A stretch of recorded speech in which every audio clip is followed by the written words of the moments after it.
Marcus woke before the sky lightened. The air was cold, and his breath formed little clouds when he exhaled. He sat up on the thin blanket he used as a bed under the highway overpass. The concrete pillars loomed above him like silent giants. His stomach growled. He did not mind the hunger so much as the worry that came with it. What if the mission truck did not come today? What if he did not find enough bottles to trade for breakfast? He rose slowly, stretching his arms above his head. Every muscle ached from sleeping on hard ground.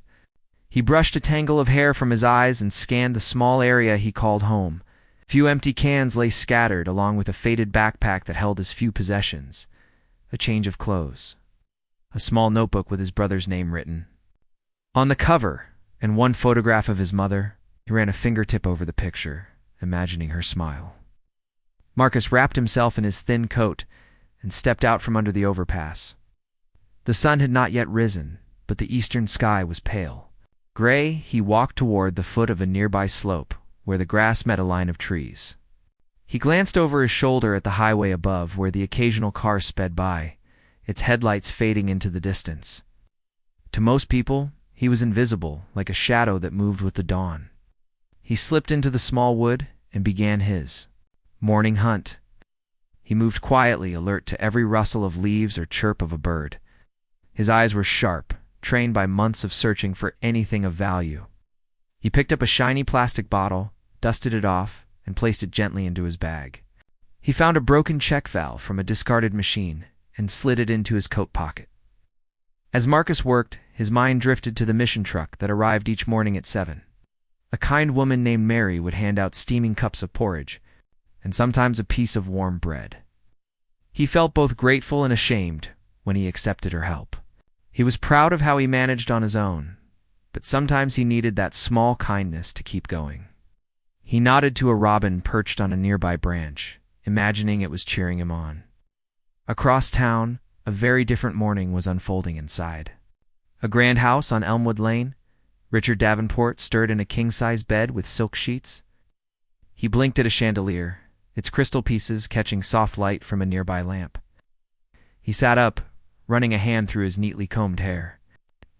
Wore a crisp white shirt and navy slacks laid out on a chaise lounge. His wife's perfume lingered in the air, a scent he found comforting. Richard swung his legs over the edge of the bed and stood, looked out a large window that overlooked a manicured lawn. The grass glowed emerald in the early light. A fountain burbled at the center of a circular driveway. His vintage sedan gleamed as it sat ready in the garage. He checked his watch. 6:15 a.m. Perfect. He had an important early meeting in the city, needed to make good time. He descended a grand staircase, his polished shoes clicking on marble steps. In the dining room, a silver tray held a single cup of black coffee and a croissant. His assistant had prepared this for him before dawn. He picked up the cup, took a sip, and savored the warmth. He hardly noticed the birds chirping outside. He was lost in his thoughts of balance sheets, stock reports, and the next big investment. Back under the overpass, Marcus paused to check his haul. The bag was half full already. He estimated he had enough for a small meal, felt a spark of pride. He had come a long way since sleeping in abandoned cars or wandering alleys. Ever since his brother had moved away with their aunt, Marcus had learned to look out for himself. He tightened the strap on his bag and pressed on. He left the trees and followed a narrow trail that led to a side road. He crouched low when a car passed, afraid someone would spot him. His life depended on staying unseen. A few blocks from the overpass, he noticed a stray dog sniffing through a garbage bin. The dog wagged its tail and barked softly when it saw him. Marcus knelt and offered the dog a piece of dry bread he had tucked in his pocket. The dog took it gently. He smiled at his companion. He had no name for the dog, but he felt a bond. The dog followed him as he continued his route, patting softly on the pavement. Marcus patted its head. "Good boy," he whispered. "Let's find breakfast." Meanwhile, Richard finished his coffee and slid on a tailored blazer. He walked to the garage and lifted the door with a remote. The vintage sedan sat waiting, its deep blue paint shining. He opened the driver's door and settled behind the wheel. He checked the mirrors, adjusted the seat height, and pressed the engine's start button. The engine purred, a soft roar of power. He drove off smoothly, heading toward the expressway that would take him into the city. Marcus reached the mission at exactly 7 o'clock. A small line of people waited quietly.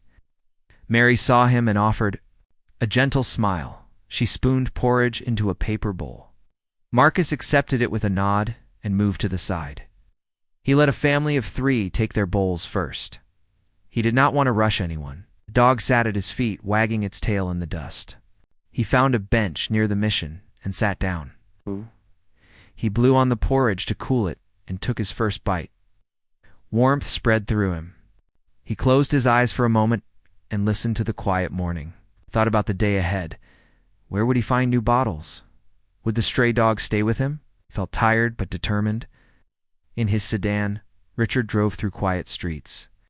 Street lights still glowed faintly. He looked at his reflection in the rearview mirror. His face was calm, focused. He thought about the meeting. His company was expanding into new markets. Investors were watching him closely. He tightened his grip on the wheel. He needed to be sharp today. As he entered a rural road outside town, the highway widened. Richard increased his speed, enjoying the freedom. The wind picked up inside the car, rattling papers on the passenger seat. He reached over and stacked them neatly in the glove compartment. He admired the sunlight filtering through trees. He felt on top of the world. At the mission, Marcus finished his porridge and rose to leave. He thanked Mary and reached for his bag. The dog jumped up, licking his hand. He laughed softly. Okay, we go. He slid a small piece of bread into his pocket for later, just in case. He and the dog set off down the street, both alert and ready for whatever came next. Back onto the highway, the road curved slightly, lined by tall oaks. He pressed the accelerator and passed a slow-moving truck. The engine growled in approval, shifted gears, easing past the vehicle. He glanced at the speedometer. It crept. Higher, he reminded himself to slow down. He had to live to see the meeting. He eased off the gas pedal and settled at a safe 65 miles per hour. Marcus walked past fenced yards and quiet shops. He spotted a pile of empty bottles at a recycling center. His heart lifted. He approached the bins and began sorting. Through them, he found a clean glass bottle and a half-crushed plastic jug. His bag grew heavier. He smiled. By midday, he might have enough for a hot meal. Richard continued on the highway. The morning sun rose higher, casting golden light. On the road, he felt confident and carefree. He rolled down the window for a moment, enjoying the fresh air. The wind tugged at his hair. He closed his eyes briefly, relishing the simple pleasure. 2 very different lives moved along these paths, one of struggle and survival, the other of comfort and ambition. Marcus and Richard did not know each other yet, but their worlds were about to collide in a way neither could imagine. Each carried a story, one written in hardship and hope, the other in success and pride. Soon, their paths would cross under unexpected circumstances, showing how courage and kindness can bridge any divide. Marcus tightened his coat against a breeze. He watched a delivery van pull away, leaving a few empty crates behind. Eyed them thoughtfully, wondering if he could break them down for wood. Meanwhile, Richard admired a row of wildflowers growing between the asphalt cracks. He saw beauty in small things too, even as he raced toward his next achievement. In the stillness of that morning, 2 lives moved forward, one in silent determination, the other in confident purpose. Neither guessed how close their journeys would come, how one would need the other, and how an act of bravery could change both of their lives forever. He felt the engine hum beneath him as he drove along the quiet country road. The sun had climbed higher now, its warmth reaching into the car and pushing away the early chill. Richard tilted his head, catching a faint scent of pine from the trees that lined the roadside. He glanced at his watch. It was 8:02 a.m., still time to make his meeting comfortably. He eased off the accelerator slightly, enjoying the steady rhythm of the tires on pavement. Up ahead, a flash of movement caught his eye. He squinted, trying to focus. A deer stood at the edge of the road, its fur dappled by sunlight filtering through branches. It froze, ears twitching. Richard's breath caught in his throat. In that moment, he had only one choice: slam on the brakes or swerve. The asphalt was narrow, with no shoulders to spare. He hit the brakes hard. The car skidded, tires squealing against the road. The deer leaped forward, just as the sedan's right wheels left the pavement. Oh, Richard. Gripped the steering wheel tight, knuckles white. The car tipped, sliding sideways over gravel. He saw trees rushing past the passenger window. He tried to straighten the wheel, but the back end whipped around. Time slowed.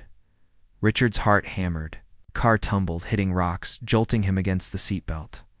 Glass shattered, spraying like tiny diamonds in the sunlight. He felt a sharp pain in his shoulder as the belt dug in. His head snapped to the side when the airbag burst open between him and the steering wheel. Powder filled the cabin, stinging his eyes and throat. Coughed, blurred vision swirling white and gray. Then the world tilted again. Metal groaned as the car flipped onto its roof with a final violent thud. Richard's ears rang. He tried to move his arms, but they felt heavy and unresponsive. A pain shot through his leg, he realized, with growing alarm that he could not unbuckle himself. The seatbelt jammed at his chest. He pressed his hands to the belt, pushing and pulling, but it would not release. Fear clenched his chest. He breathed shallowly, tasting blood in his mouth. The car lay on its roof, the world upside down outside the smashed windshield. He heard the quiet rustle of leaves above him and the distant chirp of birds, as if nothing had happened. The sun filtered through holes in the crushed roof, painting shapes on the back of his eyelids. He forced himself to stay awake. He flexed his fingers, tried to move his head. Pain flared at every attempt. He forced air into his lungs and reminded himself to stay calm. His mind raced. Who could see him here? How long would it take for help to arrive? He closed his eyes briefly, willing his heart to slow. Meanwhile, not far away, Marcus walked along the broken shoulder of the road, hand gently resting on the stray dog's head. He hummed a tune as he searched for more bottles to trade. The dog trotted faithfully beside him, tongue lolling. Marcus's stomach still felt empty, but he was used to that. He had learned long ago that hunger could drive a person to do amazing things. Then he heard a sound unlike any he had ever heard before. A screech and a crash, sharp and sudden. The ground seemed to shudder beneath his feet. He froze, staring up the road where trees arched overhead. The silence returned, deeper this time. Then came a distant cry, a groan of metal twisting. Marcus's heart pounded in his chest. Something was very wrong. He tightened his coat around him and took a few careful steps forward. The dog stopped and sniffed the air, head tilted. Marcus felt a swell of fear, but also curiosity. He crept forward along a narrow path through the brush. The trees opened onto the road, and there it was, the overturned car, bent and broken. The smell of gasoline hit him first, sharp and heavy. He swallowed, mouth dry. He could see a figure inside, slumped against the doorframe. The car's roof was crushed inward, windows blown out. Glass shards littered the ground like a terrible rain. Marcus's breath caught. He wanted to run back to hide, but something held him in place. He dropped to his knees and peered inside. The man's face was streaked with dirt and blood. His breath came in shallow gasps. Marcus swallowed hard, chest tight. He did not know this man, but he saw suffering, and he could not turn away. He climbed onto the hood, careful to avoid jagged metal. His heart pounded so loud, he thought the man inside might hear it too. Marcus pressed against the door with all his strength. It would not move. Panic prickled at the back of his neck. He dropped down and examined the door's frame. The small window remained intact. He found a sturdy branch nearby and jammed it between the door and frame, levering with all his weight. The branch snapped, and for a moment he felt hope. He tried again with a longer branch. His coat snagged on a piece of metal. He yanked his arm free and then pushed the branch down hard. The door creaked. Metal panels groaned. Again, and the door shifted just enough for him to slip inside. He slid into the seat beside the injured man. "Hey," he said softly. "Can you hear me?" The man's eyes fluttered open. He gasped, pain etched on his face. Marcus grabbed the seatbelt latch. It did not budge. Yanked it again, tears stinging his eyes. The man looked at him with confusion and fear. Marcus swallowed and whispered, "I'll get you out." He noticed the man's arm dangling limply. Blood soaked the shirt. Marcus looked around for something to stop the bleeding. He tore a strip from his own shirt sleeve and bound the man's arm as best he could. The man winced but did not. Object. Then came the biggest challenge, moving him. Marcus slid under the man's back and prayed his small frame could bear the weight. He rolled the man onto his side, careful to avoid further injury. He wrapped the man's arm around his own neck and began the hardest task of his life, dragging him away from the wreck. Each foot was agony. Gravel cut at Marcus's knees. Metal edges scraped against the man's back. Every few feet, Marcus stopped, his legs shaking. He bent over, sweat trickling down his face. He could taste copper on his tongue. Hope, fear, determination all mixed. He met the man's eyes. "Stay with me," he whispered. "We'll get help." Pain shot through Marcus's arms and shoulders. He gritted his teeth and pressed on. He thought of home, of a warm bed and a hot meal he had not felt in months. He thought of his brother, who always believed Marcus could do great things. Daddy! Thought of Mary at the mission, whose smile lit up every morning. He thought of the stray dog waiting patiently, trusting in him. He dragged the man another dozen feet, then another. The forest thinned, and he could see the broken fence of a nearby farmhouse. He felt tears sting his eyes from sweat and exhaustion. He stopped, gasping for air. He would not make it alone.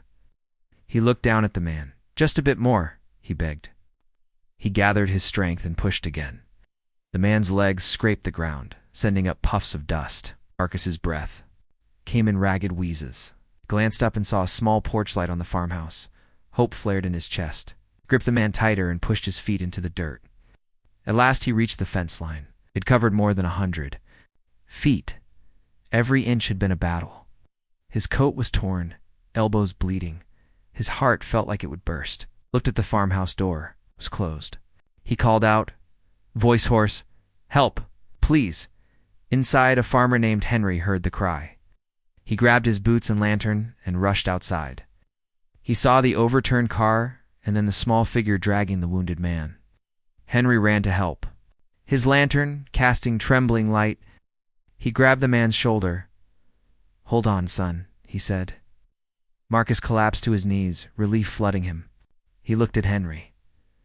"My name is Marcus," he said. "I found him like that." Henry nodded and knelt beside him, calling into the darkness. "Emergency. We need help." Marcus leaned back, chest heaving. The stray dog appeared at his side. Nuzzling his hand, Marcus patted its head, tears sliding down his face. He felt pride and fear and hope all at once. He had risked everything to save a man he barely knew. Now, as sirens approached, he closed his eyes and whispered, "It's okay?"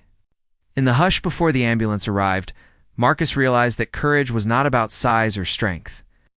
It was about the willingness to act when others could not. And in that moment, he knew his life was changing forever, just as the man he saved was about to find his own world turned upside down by the courage of a homeless boy. Marcus watched as the paramedics lifted the wounded man onto a stretcher.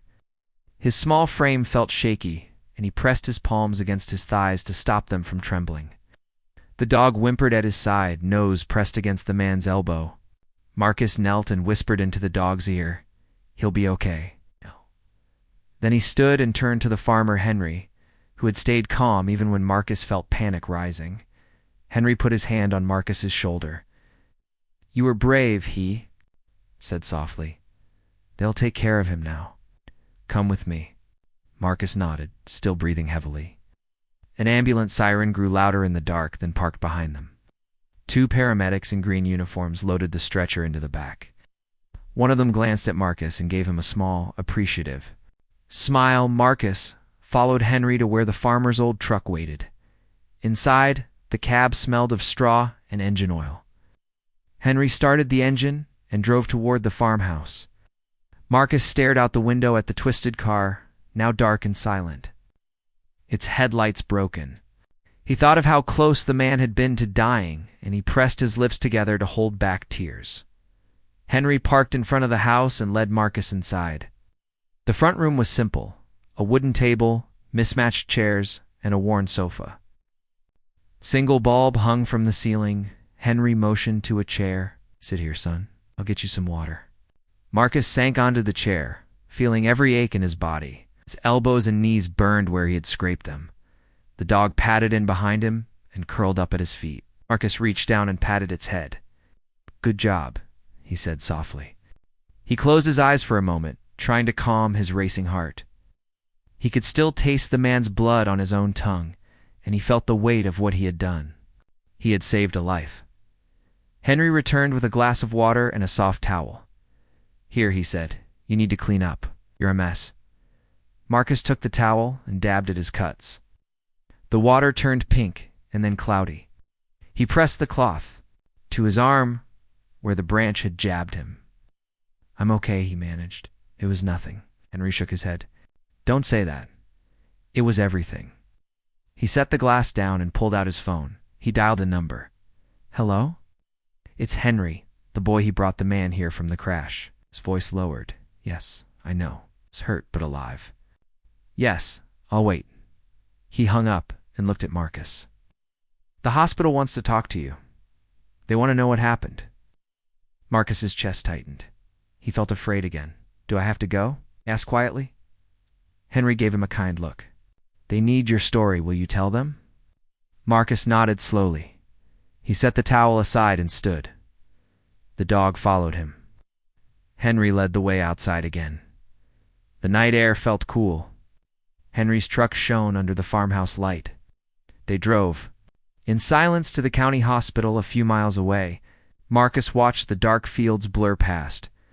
He wondered what the man's name was, how he would feel, if he would remember Marcus at all. At the hospital entrance, a nurse greeted them and led Marcus inside. The dog stayed with Henry.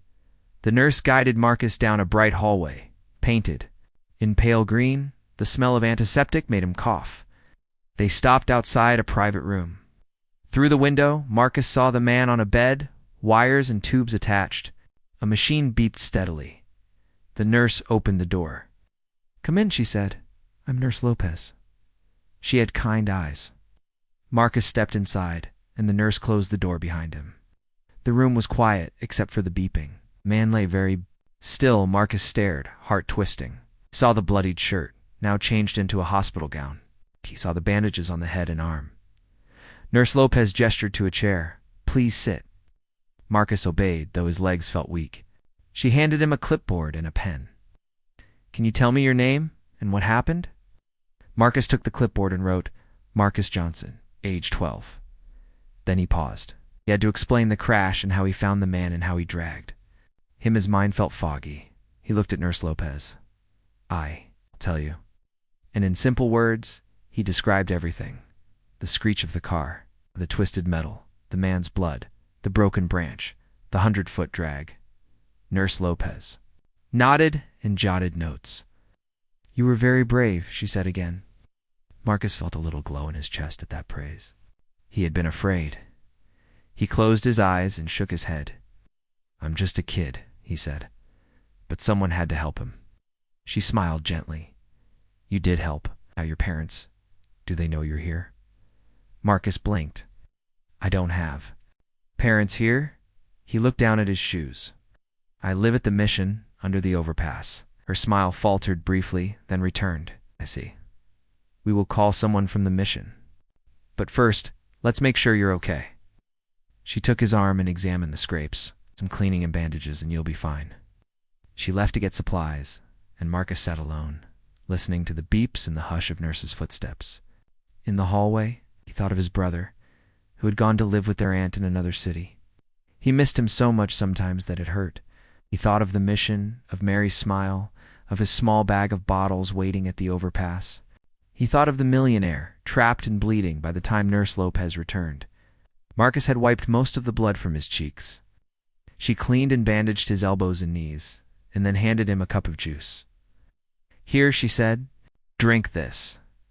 Marcus sipped. It tasted sweet, like pretend fruit. He thanked her. Nurse Lopez stood and checked her watch. You've done enough for one night. It's time for you to rest. Marcus shook his head. I need to know he's okay. Nurse Lopez nodded and opened the door a crack. I spoke to his doctor. He's in stable condition but unconscious. It will operate in the morning too. Fix a skull fracture. He's young, strong. He has a good chance. Marcus blinked. He will live. The nurse nodded. Yes. And that's because you found him. Marcus lowered his head, his shoulders trembling. He could not say more. He thought of the man alone in the woods, and he felt both proud and terrified. A moment later, a social worker arrived. She introduced herself as Mrs. Allen and gave Marcus a warm handshake. She explained she would contact the mission to find a place for him to stay tonight, and she asked if he needed anything. Marcus shook his head. No, I'm okay. Mrs. Allen knelt and looked him in the eye. You did something incredible, Marcus. You saved a life. That matters. Marcus managed a small smile. The dog's bark outside startled him, and Henry lifted him into his lap through the window. Henry had stayed by the truck. Marcus patted the dog's head. He felt safe with Henry there. After the social worker left, Marcus rested his head on the wall, eyes closed. He thought of how strange it was that he was here in a hospital, not on the street. He felt tired, more tired than ever before. Much later, the nurse covered him with a light blanket and turned the lights down. Marcus drifted off to sleep, the steady beep of the machine lulling him. He dreamed of the crash, of dragging the man of the farmhouse light. Then he dreamed of a bright room full of people clapping. He woke with a start to find a warm hand on his shoulder. He opened his eyes to see Richard Davenport staring back at him. Richard's face was pale but alert. His eyes were full of gratitude and something like wonder. You, he said hoarsely. Marcus sat up, heart pounding. He looked around. They were in Richard's private hospital room now, bigger and quieter than before. A nurse stood at the door. Richard tried to smile. Hurt a little, you saved me, he said again. He felt strange afraid and amazed. I just did what I could. Richard reached out and grasped Marcus's hand. You did more than that. You gave me a second chance. His voice cracked with emotion. Marcus felt tears sting his eyes and he looked away. Richard cleared his throat. I'm going to leave the hospital soon, my family. They want to meet you. He paused. Would that be all right? Marcus nodded quietly. He swallowed. He did not know what to say. He felt small next to a millionaire who spoke as if Marcus had done something heroic, which he had. Richard's nurse stepped forward. Mr. Davenport, you should rest. Richard gave Marcus one more look. Thank you, Marcus, he whispered. Then he lay back, closing his eyes. Marcus left the room with the nurse, passing into a hall lined with artwork. He felt both proud and overwhelmed. He leaned against the wall and closed his eyes, trying to keep from stumbling. He thought of how a single moment one decision to help had changed both their lives. He felt a soft hand on his arm and opened his eyes. Mrs. Allen stood beside him, a warm smile on her face. Ready to go home? She asked gently. Marcus nodded. As they walked away, Marcus looked back at the closed door. He knew he would never forget the man inside, the millionaire he had saved with nothing but courage and care. And he wondered what tomorrow would bring for both of them. The morning light filtered through the curtains as Marcus sat on the edge of the hospital bed, his small feet dangling above the floor. He felt both excited and nervous. Today he would leave the hospital and, more importantly, meet Richard's family. A gentle knock came at the door, and Nurse Lopez peeked in. Good morning, Marcus. Ready to go? She asked with a warm smile. Marcus nodded and rose, wincing as his scraped knees brushed the blanket. She helped him to his feet and offered him a cup of juice. He drank it quickly, his throat dry. Mrs. Allen, the social worker, arrived next. She held out a folder. These are some papers for you to sign, she said kindly. They're simple. They say you can tell your story and that you'll have a safe place to stay. Marcus glanced at the documents, then at Mrs. Allen's gentle eyes, and signed each line. The papers felt important, like a promise that things would be different. Now, soon, A sleek car pulled up to the hospital entrance. Marcus watched it roll to a stop, its surface gleaming in the sun. He stepped outside and squinted against the brightness. A woman in a tailored suit stood by the door, holding a bouquet of flowers. She waved and called Marcus. He walked forward, his heart pounding. The woman smiled and knelt to his level. "I'm Olivia Davenport," she said softly, handing him the flowers. "I'm Richard's daughter. My father wanted me to bring these to you." Marcus accepted the bouquet, inhaling the sweet scent of lilies. He smiled shyly. "Thank you," he whispered. Olivia stood and motioned toward the car. "My driver will take you to our home. You deserve a warm meal and a clean bed." Marcus felt a flutter of excitement. He had not slept in a real bed in months. He climbed into the back seat, cradling the flowers. The dog, now wearing a clean collar, jumped. In beside him, he patted its head. "We're going home," he murmured. The dog wagged its tail. The car glided through town. Marcus gazed out the window at the tidy streets and lovely houses. Recognized the overpass where he had slept. It looked so different. From this world of smooth roads and neat lawns, he took a deep breath, feeling both hopeful and uncertain. They arrived at a grand house set behind tall iron gates. A garden full of bright flowers led to the front door. Olivia opened the door herself and ushered Marcus and the dog inside.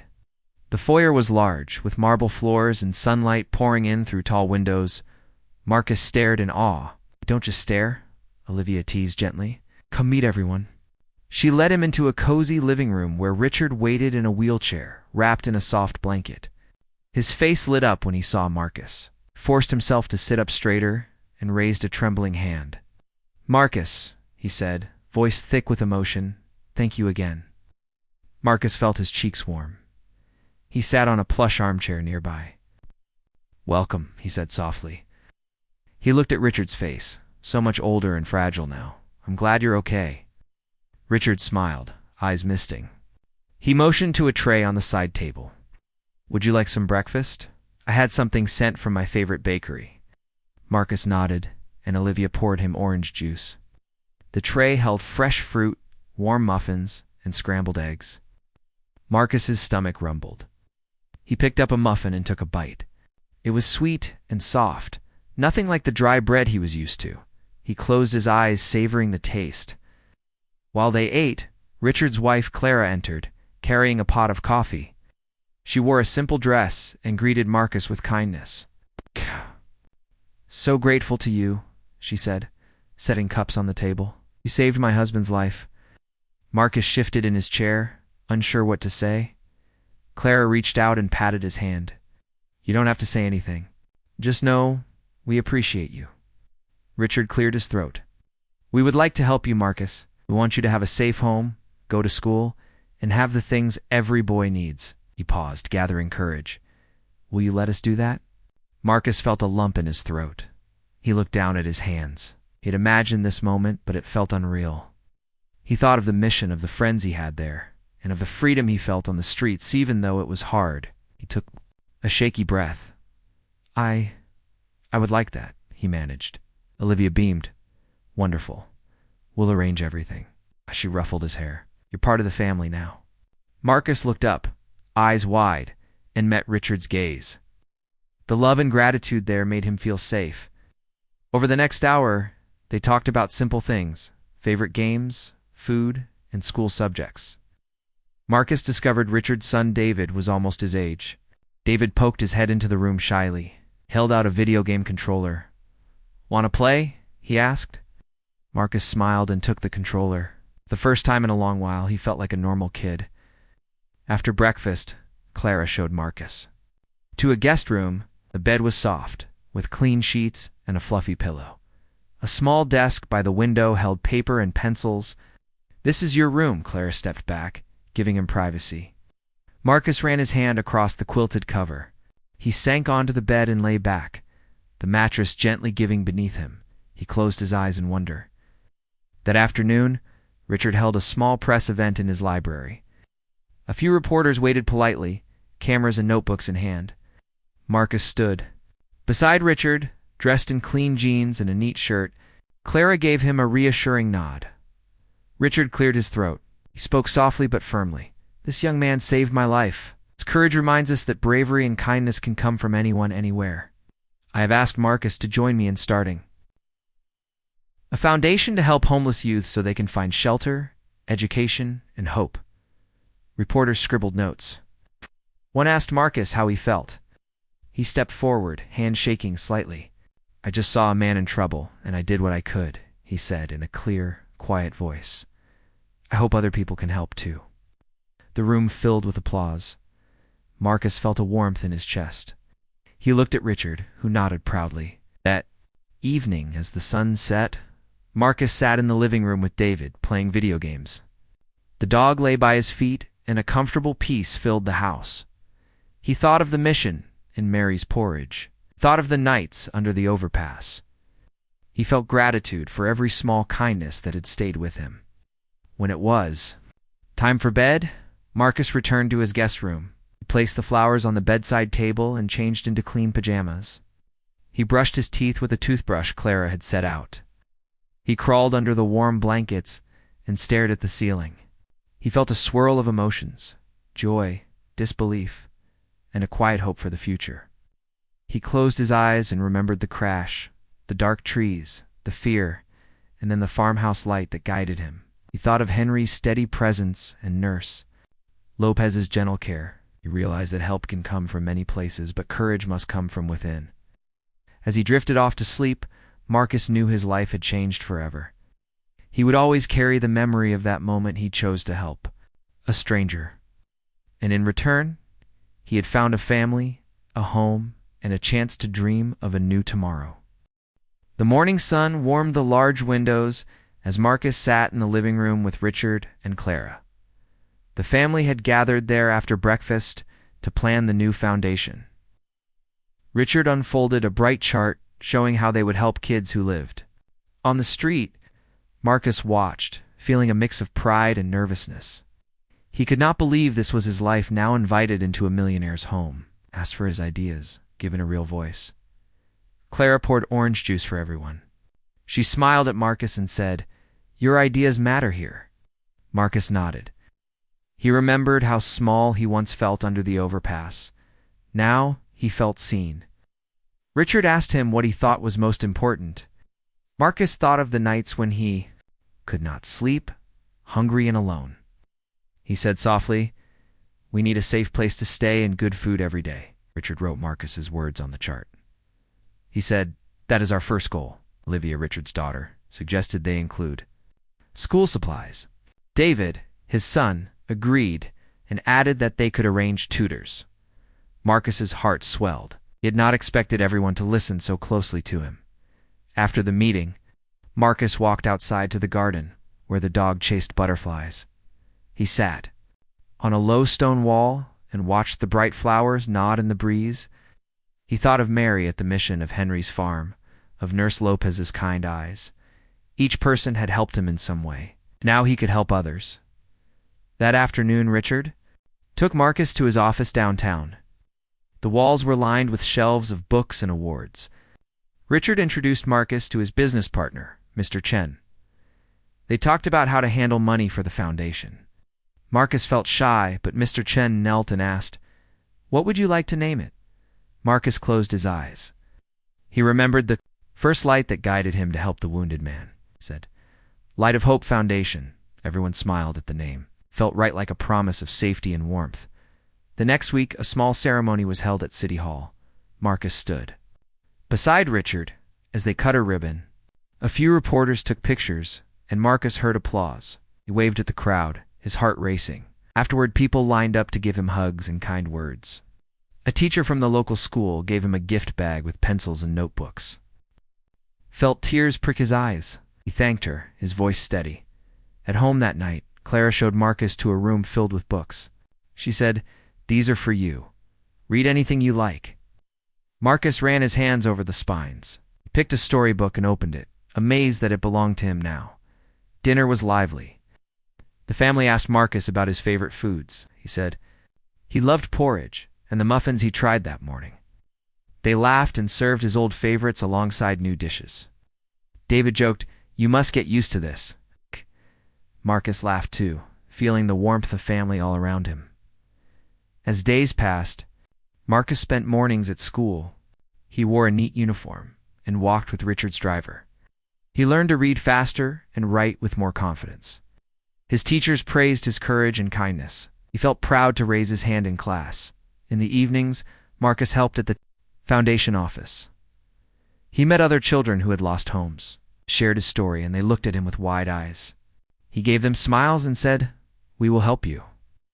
One evening, Mary drove into the driveway in the mission's old van. She had come to see Marcus and to learn about the foundation.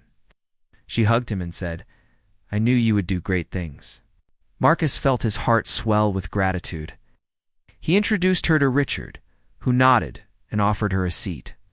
Over the next months, the Light of Hope Foundation found a small building near the mission. Volunteers fixed it up. They painted the walls bright colors. Marcus cut the ribbon at its opening, just like at City Hall. Inside, there were beds, books, and a kitchen where hot meals were cooked every day. Each night, Marcus looked out at the building's warm lights. He felt peace. Old life under the overpass, he had come so far. Remembered the crash scene, the twisted car, the smell of gasoline, the man's weak voice. He remembered finding strength when he thought he had none. One evening, Richard invited Marcus to the study. He pulled out a photograph of the crash he had saved in his files. He handed it to Marcus. "I keep this to remember what mattered most," he said. Marcus took the photo gently. It showed a small boy beside a broken car, eyes full of determination. Marcus looked up at Richard. "That was me," he whispered. Richard smiled and said, "Yes," and that moment started everything. Years later, Marcus walked across a stage to receive his high school diploma. Richard and Clara sat in the front row, cheering. Mary, Henry, Nurse Lopez, and new friends from the foundation filled the auditorium. When Marcus took the diploma, the room erupted in applause. He scanned the faces and felt limitless gratitude. He held the diploma high and thought of every person who helped him. He thought of the scared boy dragging a stranger through the woods, thinking only of saving a life. He thought of the millionaire who listened, the family who welcomed him, community who believed in him. That night, Marcus stood by the window of his room in the Davenport house. The city lights sparkled below. He turned and saw the model of a rescue helicopter on his desk, an early gift from Richard. It reminded him that help can come in many forms. Marcus placed his hand over his heart and whispered to himself, "I will always help others, just as I was helped." He felt a gentle pride and joy. His life had changed because he chose kindness. He had found family and purpose. As he turned off the light and climbed into bed, Marcus closed his eyes and smiled. He knew his journey had started with one brave act and had carried him to places he never imagined. He dreamed of all the lives he would touch through the Light of Hope Foundation, and in his dreams, he saw bright lights guiding others through their darkest moments. Just as he once followed a faint beam of hope in the woods that night,